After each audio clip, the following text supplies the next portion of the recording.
Salut, bienvenue sur la chaîne STS Trading Ishimoku Kinkoyo. J'espère que vous allez bien. Nous allons faire l'analyse de ce jour, un petit point de situation sur hier et voir s'il est possible de prendre des trades aujourd'hui et tout ça en moins de 10 minutes si c'est possible. C'est parti. Donc ça y est, on est au-dessus de la Tenken, ce qui veut dire qu'on a changé le biais en 30 minutes. Le biais de 30 minutes est haussier. Le biais de 4 heures est vendeur et nous avons cassé clôturer la bougie qu'il ne fallait pas casser clôturer, c'est-à-dire du 15 avril 11 heures. Et donc le marché, ce biais est menacé. Ce biais est menacé dans le sens où si nous continuons à pousser vers le haut, eh bien, nous pourrions voir un twist du Kumo et le marché changer de biais en 4 heures. D'accord? Donc, pour l'heure, notre première target est de revenir sur le niveau de prix 69,60 en TP1 et 72,59 ou 72,60 en TP2. Attention ici, on a de la liquidité, ça peut faire le marché réagir avant et on va faire très attention parce que le marché peut latéraliser, ralentir entre maintenant et ce niveau de prix. On pourrait se retrouver à yoyoter ici. D'accord? C'est pourquoi je vous dis, le biais de 4 heures qui est vendeur actuellement est menacé déjà par le prix puisqu'on a cassé le niveau de marché ici. Et puis, on verra aussi par la progression du prix ce que cela peut amener. Nous n'avons pas encore fait de croisement du Kinkoyo ni Chikou 26 casser le prix et nous n'avons pas surtout cassé le niveau de SSB. Donc, on est toujours dans une dynamique baissière. Donc, si on venait à casser l'équilibre de SSB, n'oubliez pas que SSB progresse avec le temps, eh bien, on pourrait venir renverser ce 10 biais. Donc, il faudra faire très, très attention à tout ça. Ce sont des éléments de base. On sait dire que le marché a changé de biais en 30 minutes, donc on retrace 4 heures. On va laisser 4 heures un petit peu tranquille. Je crois que vous savez déjà tout ce que vous devez savoir sur 4 heures. On a travaillé l'estimation N, il y avait un temps de renversement, on a eu estimation prix et estimation temps complètement raccord et un renversement. Donc, le retour à l'équilibre peut se faire sous 50% de baissée. On va regarder en 30 minutes les opportunités. On va débriefer aussi sur ce qu'on avait prévu hier soir. Hier dans la journée, pardon, pas hier soir. Donc, hier dans la journée, nous avions dit que nous étions dans une phase d'accumulation, de range, que nous avions pris le haut et le bas de la session asiatique et qu'il fallait attendre que le prix revienne pour retrace, pour prendre un trade. Donc, ceux qui ont été téméraires ont pris ce trade.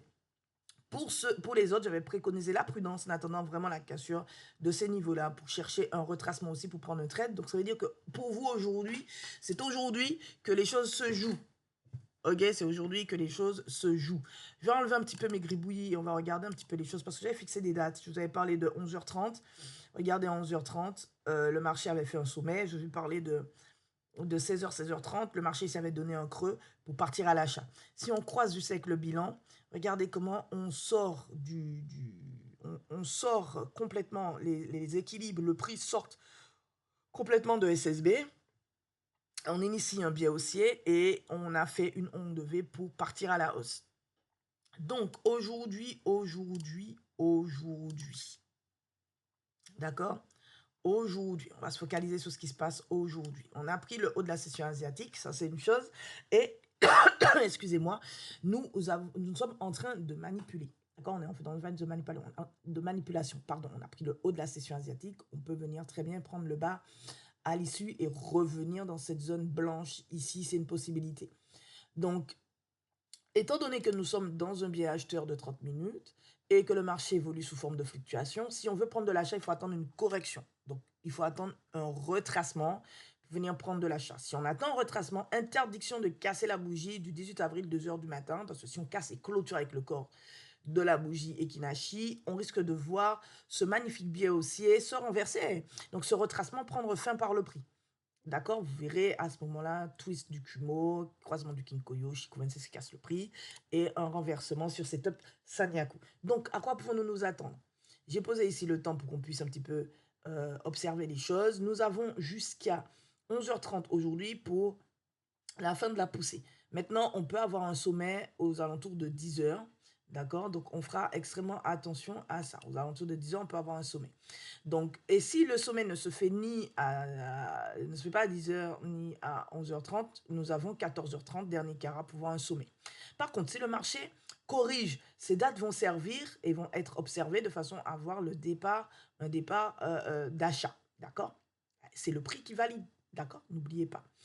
D'un point de vue Kijun va effacer son creux et proposer une dynamique haussière autour de 16 heures. Donc à 16 heures, on sera entre 14h30 et 16 heures, on sera vraiment dans une zone de distribution de la journée. Donc la zone de distribution de la journée va se jouer là. D'accord? Donc il faut d'abord que le prix corrige. Donc si le prix corrige, interdiction de casser clôturer, la bougie du 18 avril en 30 minutes, ça donne 18 avril 3h30 du matin. D'accord? Donc sur ce les amis, je vous souhaite un excellent trading. Faites attention à vous, ne faites pas n'importe quoi. On arrive à un niveau où le prix peut se renverser et même latéraliser.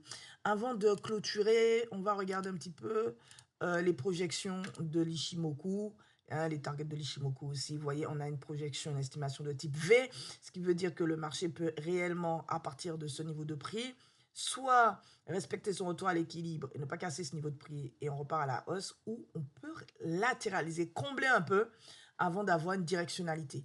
Donc faites attention, tout cela c'est jusqu'à 20h ce soir, ce petit scénario. Donc tout peut se jouer. Allez, un pouce, un j'aime, un abonnement, un partage, parce que je vois que vous venez, je vois que vous regardez les vidéos, vous êtes nombreux à le faire, mais vous vous abonnez pas. Donc c'est un peu compliqué pour moi. Je fais des analyses limites, il suffit juste de valider, d'appliquer votre setup d'entrée pour entrer sur le marché. Moi j'ai mon propre setup, j'en ai déjà parlé ici sur cette chaîne, donc vous savez librement comment je rentre sur un marché, mais c'est pas ça le plus important. C'est quand, comment vous entrez sur le marché, quand est-ce et où vous entrez sur le marché. D'accord? Donc, si vous voulez ça, apprendre un petit peu ma méthode pour répondre à toutes ces questions, vous avez le lien Patreon, n'hésitez pas. Il y a 2 méthodes basiques et avancées. À vous de choisir. Et à très vite sur la chaîne STS Trading Ishimoku Kinkoyo.